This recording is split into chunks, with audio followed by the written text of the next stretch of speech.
Mayong gabi sa tanan.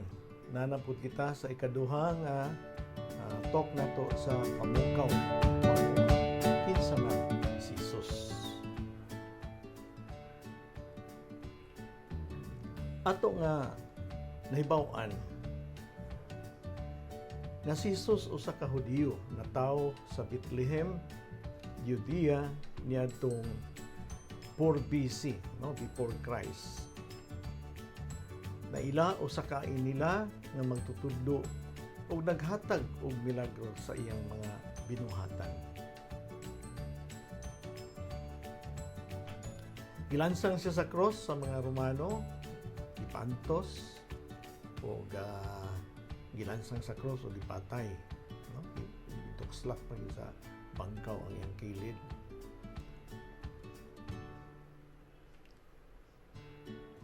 Iyang mga amigo nagtudlo nga siya anak sa Dios ug nabanhaw gikan sa kamatayon. Si Hesus usa ka matuod nga tawo. Sa Juan kapitulo 4 bersikulo 6 diha nato makita nga siya maayo gayud nga tawo. Ug siya mismo nag-claim, iyang giistorya ang iyang kaugalingon.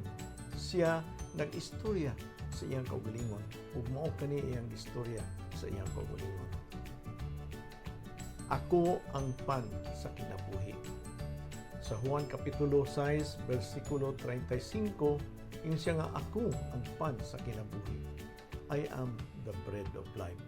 Nan kung siya ang pan sa Ginoo sa kinabuhi, dili gyud kita mabuhi kung sa ato ang espirituhanon nga kinabuhi atong tan-awon o lantawon, kay siya man ang pan sa ato ang kinabuhi. Siya po nag-ingon nga ako ang kahayag sa kalibutan, meaning dili gayud mutunhay ang kangitngit sa kalibutan kung wala ang kahayag sa Dios.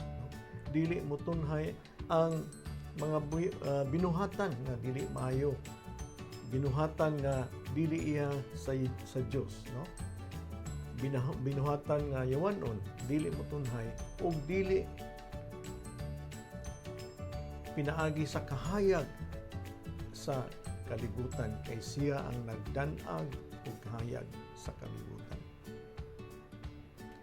Ug siya pod nagaingon nga ako ang pagkabanhaw ug ang kinabuhi, siya ang pagkabanhaw ug kinabuhi. Kung siya nga siya ang kinabuhi, nan ang ato ang kinabuhi karon di ay nga kanana ang giluwas gikan sa kasalanan ni Adan ug ni Eva, naade pagkabanhaw niini, naade kinabuhing dayon, naade ang pagluwas ug pagkabanhaw. Diha kita mo kanana ang moapil diha sa kanang kabanhawan sa tanan, sa kaluwasan sa tanan, naday pagkabanhaw sa ato ang kinabuhi gikan sa pagkadautan ngadto sa pagkamaayo nga madawat kita diha sa gingharian sa Ginoo. Ingon pa gid siya sa ato ang istorya atong niagi nga ingon siya ako ang dalan, ang kamatuoran ug ang kinabuhi, Ato man gi-explain og maayo atong niagi nga ako ang direksyon, ako ang kamatuoran nga basihanan nato sa ato ang kinabuhi. Ug siya pod ang kinabuhi, dili nato usik-usikan. Labi na karon nga nata sa pandemic nga ang uban na diskurahi sa ilahang kaugalingong panginabuhi, nawadan o kinabuhi, wala na kanon o nawala gitanan ang negosyo, So yun siyang ako ang kinabuhi. Mudangong kamo sa ako o ako muhatag kanimo, ako man ang kinabuhi. Nabaday kinabuhi nga gikan sa ako nga dili nako atimanon. Mo nang ingon siya nga ako ang kinabuhi. Giangkon niya pod nga siya makapasaylo sa ato ang kasalanan, So related to sa redemption or resurrection o kinabuhi ako ang pagabanhaw ug ang kinabuhi, makapasaylo dahil siya sa atong kasala. So meaning wala day kanang sala nga dili mapasaylo, kay naa ang Ginoo mapasaylo. Wala day ingon nga ako makasasala, ako labihan ka maldito, wala na gyud ko'y paglaom, wala ko'y chance. But ingon si ang Ginoo, ako makapasaylo sa sala. Bisag unsa kadako pa nga sala, mapasaylo sa Ginoo. Sala. Wala man niya ingon nga sala dako o sala gamay. Basta sala. Pareha ra gyud po na nga unsay bugat ang usa ka kilo nga kanang lanot or usa ka kilo nga lansang. Unsay may bugat, no? Pareha ra sila tanan. Sala. Giangkon niya nga siya makahukom sa kalibutan, no?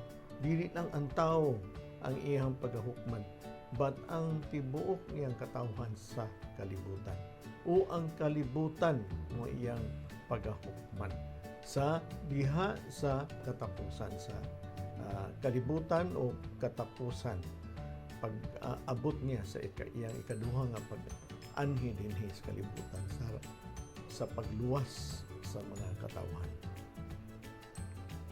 Giangkon niya nga siya ang Mesiya, no?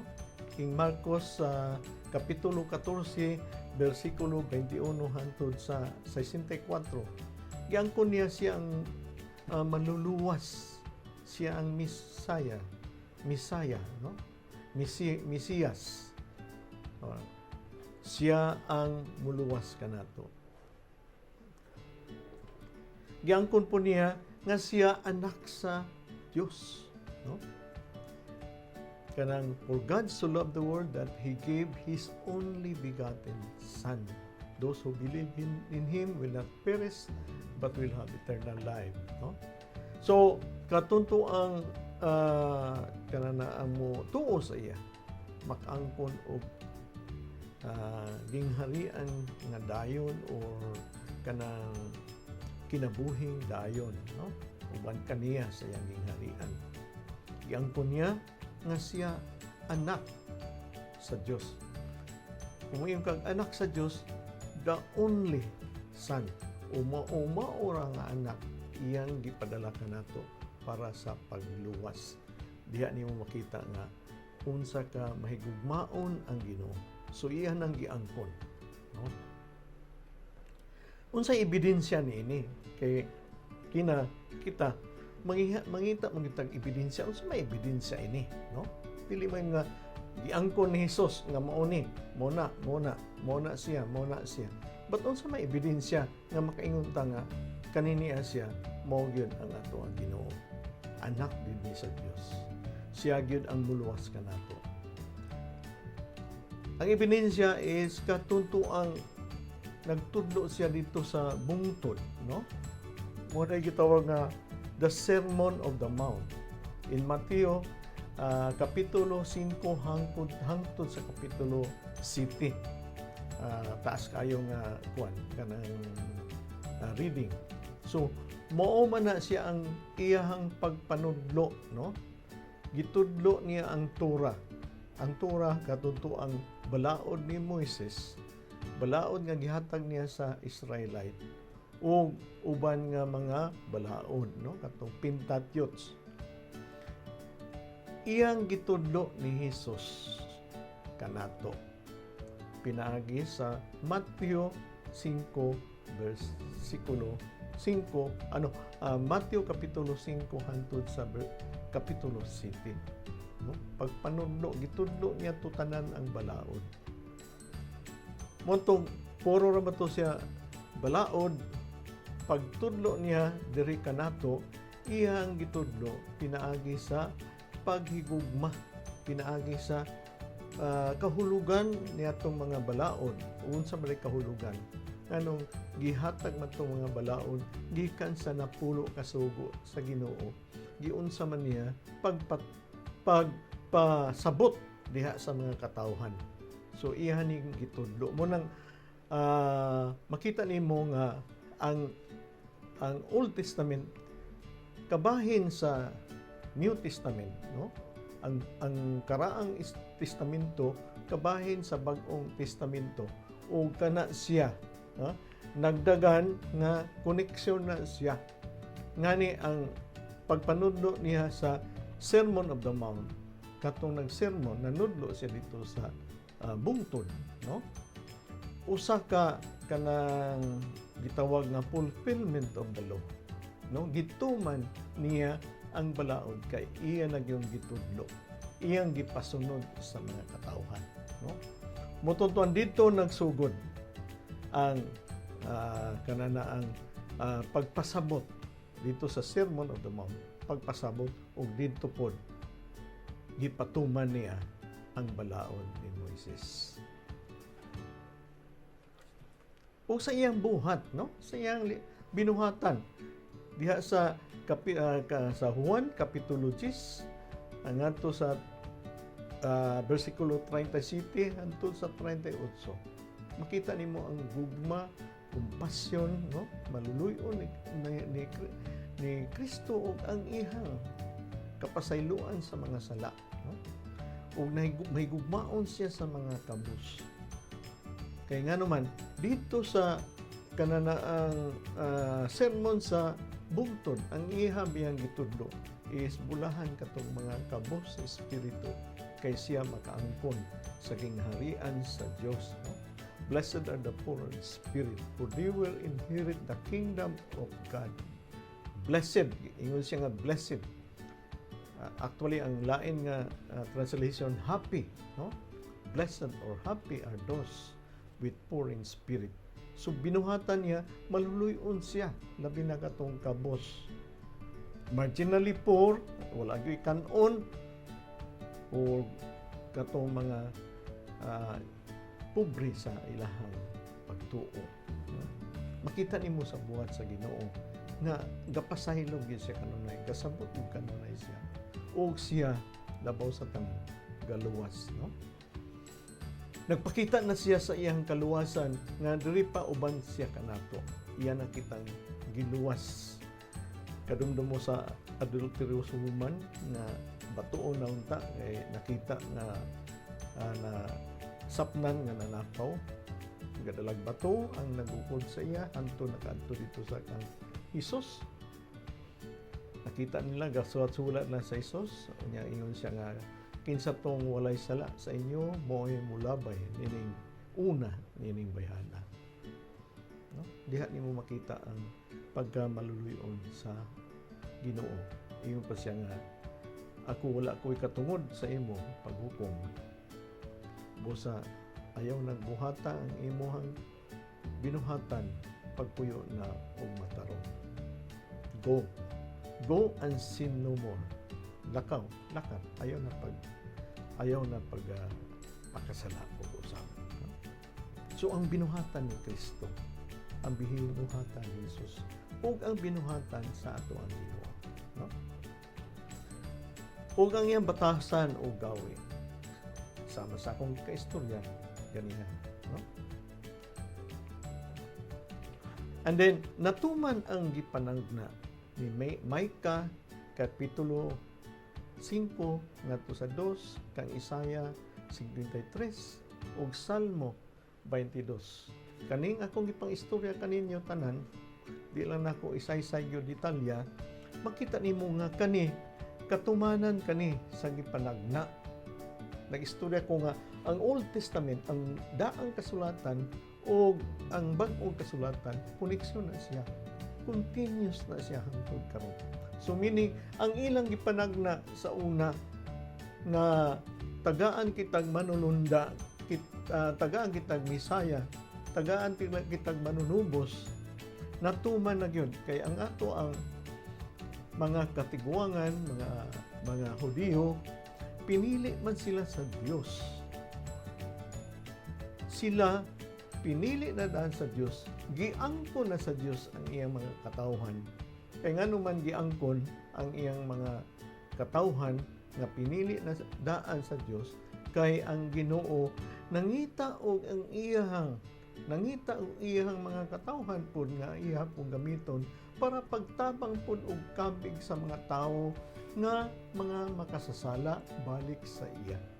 Mo nang gipili ang mga Hudiyo para magatabang ni anang butanga ug sila gitahasan nga sila unta balaanon huli para sila mahimong witness, saksi, mahimong modelo sa uban unsa ba de ang mga katawhan sa Ginoo. No? Munang ngano man si Hesus gipadala kaysa kadugay nga panahon ang Ginoo nakipagtrabaho sa mga katawhan sa Ginoo mao ang mga Hudiyo. Napagani siya covenant, no? Nagbuhat siya covenant kasabutan nila, no? Initiated by God, siya ang nag-initiate niya na nagbuhat og kasabutan, wala gyapon katunong ang mga Hudiyo. Kaya siya nahitabo, ha? Nagpadayon gyapon sila sa ilahang dili mayong binuhatan, no? Ilahang rebelliousness, stubbornness, no? O idolaters, kanangga worship og idolatry. Unsay nitabo ang ilahang nasod sa kanang Israel o Judea nahulog sa Assyrian o sa Babylonian, nahimo silang exile, no? Mga katawhan nga walay nasod, walay ilahang kanana ang puloy-anan, walay ilahang kauglingon nga templo kay naguba naman tanan, no? Walay estado nga mga tao. Mo na ang tungod ni ana nagpadayon ang ilahang pag-rebelliousness. Ang Ginoo nagplano nagyag nga ipadala ang iyahang kaugulihong anak nga si Hesus para pagluwas sa katawhan sa Ginoo. Kita tanan, no? Pagluwas sa katawhan sa Ginoo. Mo ni ang Micah Kapitulo 5, versikulo 2, Isaias, Kapitulo 23, no? Daghan na kayo atong basahon, ug Salmo 22, no? Dako kayo na siya nga istoryahon kanato, no? Pasiuna lang siya, no? Nabanhaw gikan sa pagkamatay, no? Kinsa man ang Ginoo nga mayon ka nabanhaw siya gikan sa iyang kamatayon, no? Kung nabanhaw walay ebidensya diha nga naay bukog sa iyang lugnanan, naabay kanana ang traces, no? Kanang makita nimo nga naay gilubong diha nga nahimong abo. Walay bukog bisan og abo o uban pa, wala gyud makita nato nga naay ebidensya nga kanana ang naay nabilin diha nga ang tao nga gilubong diha naay ebidensya nga naay nabilin nga mga kanang bukog pagkaron og uban pa nga kabahin sa iyang lawas nga na dunot, no? Or sapot pagkaron sa nina. Mo nang dako ay ebidensya nga siya gyud nang banhaw, no? Daghan kayong mga lideres atong panganlan, daghan kayong mga lideres nga spiritual leaders sila. Pero tanaw nimo namatay sila, makita man nimo ang lubong na. But Jesus wala, no? So, unsa man ang imong gihuna-huna karon? Mo ni ang atong hagit nining kanana ang session number 2 mao ang kinsa man si Hesus. Unsa may imong pamalandong?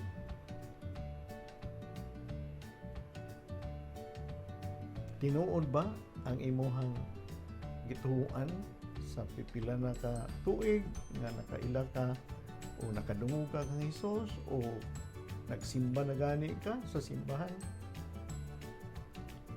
Insakto ba ang imong nadunggan? How about those nga wala gyud diha karon pa mo nakapaminaw? Unsa may inyong gihuna-huna? Unsa inyong gibati? Diri na lang ko taman mga igsoon o akong aghaton na pud kamo sa pagpaminaw sa sunod nga ikatulo nga hugna nato o sesyon Si Jesus nga naila nato, ngano man nga nagpakamatay man siya, ngano man nga siya kanang nisunod sa iyang amahan, nga iyang ihalad ang iyang kaugalingon para kanato, ngano man.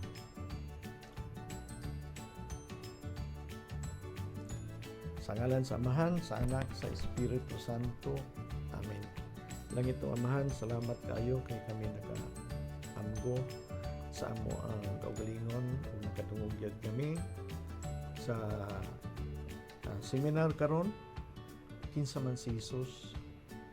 Ug kani o Ginoo dili ra gyud ni kananaang ego kung naaraman sa among pagpaminaw. Apan kani gayud mupuyo sa among kasing-kasing, imuntang kami o Ginoo buligan na unta makasabot pa pag-usab o masinapi namo personal imong anak nga si Hesus. Nagaistorya ka man o Ginoo nga walay makaadto ni Hesus kundili imuhang gidasig nga mo uban ka ni Hesus, imong gibira para muban ka ni Hesus. Ngani nag-istorya ka tong niaging simana nga kanana imuhang gibatbad pinagi sa basihanan diha sa sinulat ni San Juan kapitulo 14 versikulo 6, ako ang dalan, ako ang kamatuoran, ako ang kinabuhi. Ug ato ang ipadayon kana o Ginoo, si Juan nag-istorya, walay makaadto didto sa amahan kundili pinaagi kang Hesus. Kaning tanan amo gipangayo nga imo kami duyugan sa amo ang pagpaminaw, pag-attend ng seminar, pinaagi sa pagpangama ni Santa Maria. O glory be to the Father, and to the Son, to the Holy Spirit, as it was in the beginning, is now, and ever shall be, world without end. Amen. In the name of the Father, Son,